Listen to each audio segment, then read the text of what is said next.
Joining us now, Jen Higgins, candidate, Republican nomination, state Senate, 7th District. That's primarily the Virginia. She is in a primary battle with school board member Carolyn Weems.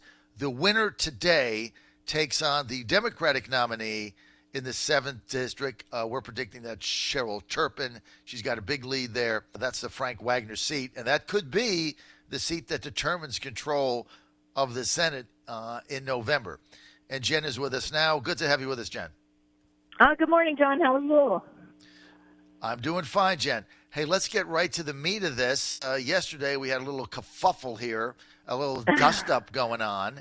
And Gary Byler, good friend of mine, he's an FOJ. Jen, that's a friend of John. Maybe you can be one of those one day, but he's an FOJ. Anyway, he gets on our show, and he blasts the Weems campaign for putting out an audio saying that you were in favor of single payer. And then the Weems people came on, and we shared the audio online and on our show, so no one really knows if it was cut off or not. So let me just ask you straight up. Is the Weems campaign accurate in their audio, and are you in favor of a single-payer healthcare system, yes or no? I'm glad you asked that question. Absolutely 100% not. That is the worst idea I have ever heard in my life. It's ridiculous. What I said was cut and pasted and fabricated, and it makes me so mad that politics has turned into this. What healthcare provider in their right mind would be for single-payer healthcare? It's the worst idea possible for my patients. It would increase patient wait times. It would stifle innovations in medical technology. It would worsen the physician shortage. I just cannot say enough things about why I am not, have never been, and will never be in support of single-payer healthcare. That they attacked me where in the healthcare field because they know that is my area of expertise. They had nothing else to run on, and to try to cover up her deficiencies, they turned the campaign very negative. I am 100%, never will be, never have been in favor of single-payer health. It is the most ridiculous thing I have ever heard in my life. And also, just as a side note, Medicaid expansion. You know, I would not have voted for that. It's here, but we need healthcare providers to understand how to implement that fiscally and conservatively to get that out to the patients because it is voted for. It is here. I would not have voted for it. I am against further expansion of Medicaid. We need a work requirement in there. Nothing should be given to people for free. As far as the single-payer health care thing, that is just beating a dead horse. I am so over it. You know, this is why I got into politics, because I see what they do to Trump on a daily basis. It upsets me. I think there's a lot of lying going on in politics these days, and I jumped right in, and the same thing happened to me. So I'm glad you asked that question. It's ridiculous. So on the tape that we played when single payer came up, you gave it a favorable response. I don't know what your words were, but it was like, okay, that's something we can look at. My words were that we need to take a look at it because we need to fix health care. That is the bottom line. Health care has got to be fixed, and it's got to be fixed by health care professionals, not by school board members. So was the audio tape accurate and you've changed your position, or was the audio tape doctored? My position was that it was cut and pasted. I said we needed to look into that. We needed to look into all the options for health care. I am excited to fix health care. What they said, they cut my response, and you can even hear if you listen closely to that tape. It's ridiculous how much it was cut, pasted, and fabricated.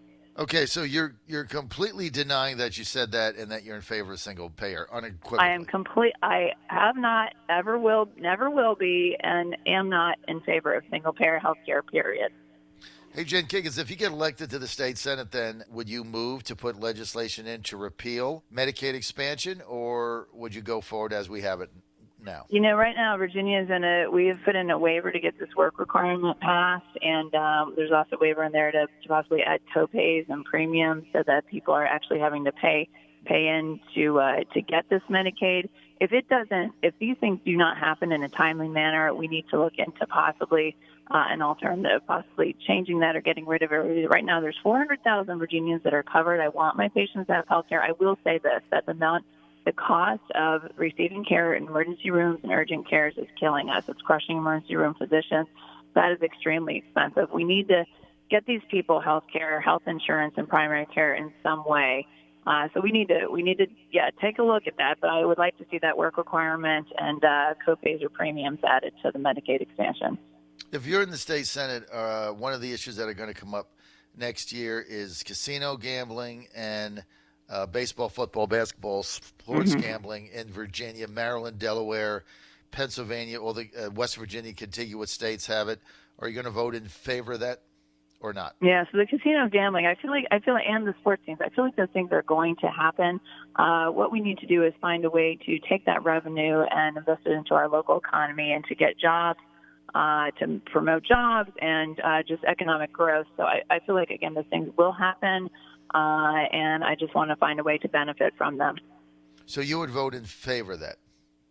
I would vote in favor just as a way to find another source of revenue and to grow our local economy. And also because, Jen, I mean, you're not going to stop gambling in Virginia. And what happens is Virginia plates are at MGM in Maryland, Charlestown in West Virginia, Dover Downs in Delaware. I mean, it's just, it's incredible. Came back from the Eastern Shore the other day. My son had a high school baseball game up there, and I came back through Dover Downs, and we stopped for a minute. I went in to make a wager on the Belmont. Half the cars in there have Virginia plates. I mean, and the whole thing is so asinine to me. It's one of the biggest no-brainers in history. Okay, let's get to right to life. Mm-hmm. Alabama, Georgia, Louisiana passing very restrictive abortion banning bills. Mm-hmm. Fly in the face of Roe v. Wade. If you're elected, there's likely to be some Republican that is going to put this forward to try to mirror the Alabama legislation. If similar bill was put in front of you, and I know this is speculative, but it just happened. If a similar bill is put in front of you, Jen, would you vote up or down on that? Yay or nay? You know, I think here in Virginia, we are fighting a different battle. Right now, we're fighting a group of Democrats and leftist liberals who want to promote infanticide, including the governor. That's the battle we're fighting here in Virginia. We need to prevent infanticide from happening. You know, as a healthcare provider, I look at it, well, there's a couple things. I'm a big proponent of birth control. I look at prevention. How can we, so I'd be a proponent of better coverage for birth control. I look at mental health piece with everything. You know, these women that have had to come out of these crisis situations, what can we do to help them with their mental health care at that time of crisis? And then also just the rest of their life. I see these women in my clinic that PTSD years and years later. So I like to take a little bit of a different look at that. I'm extremely pro-life, lifelong Catholic, but here in Virginia, we're fighting a battle against infanticide. That's the battle we need to focus on. Now, you didn't answer my question. So you're doing as a politician what you just complained about Weems. I mean, if the bill comes up, would you vote yes or no? Yeah, no, I'd like to, I don't think we should have restrictive 100%. But we need to look at heartbeat bills, and as far as outlawing all abortions, I think there are some exceptions. So outlawing all abortions is not the answer.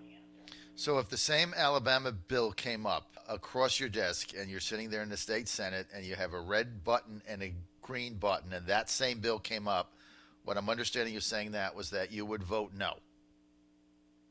I don't think we should say we should outlaw abortions, and that absolutely no, never. There may be a time and a place when there will be exceptions, and I'd like to look at that legislation before I made a decision. Okay, so you'd vote no. Okay, thank you. It took me 5 minutes to get to the answer, but I appreciate it, Jen. Thank you.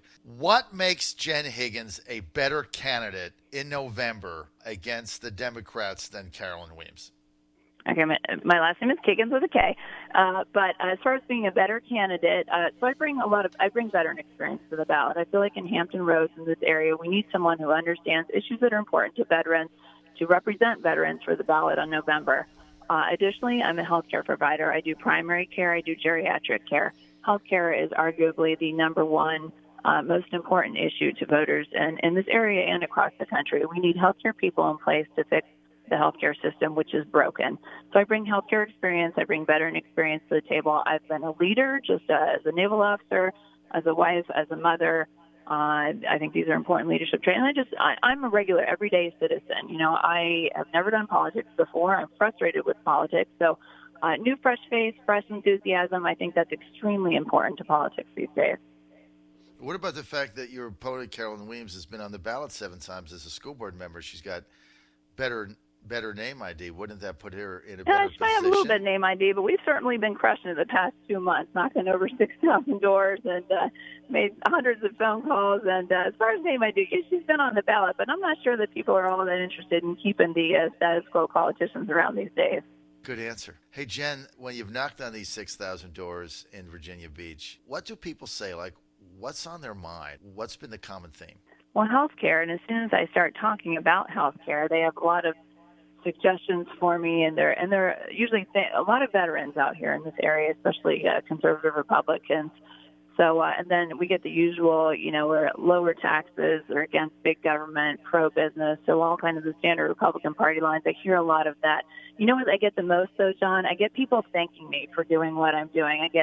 I get people that hug me. I had one Marine Corps veteran who was a Vietnam veteran. He had a Purple Heart in Vietnam. He invited me in his house. He showed me his medals. I left. I Semper Fi. We high five. I left, and a few minutes later, the guy's chasing me down the street, giving me a check for $500. That's the kind of campaign we've run. We've run a campaign to really reach out to people who are just frustrated by what's going on in Washington, D.C. and in Richmond. And I'm like, there's an alternative. I'm one of you. I am a regular, everyday citizen who's just frustrated. I'm frustrated with the direction of politics. We can do better than that. Virginia can do better. So I represent those people. They were happy to have an alternative to the status quo. All right, Jen Higgins, I know you got to get back to campaigning. Thanks for joining us today.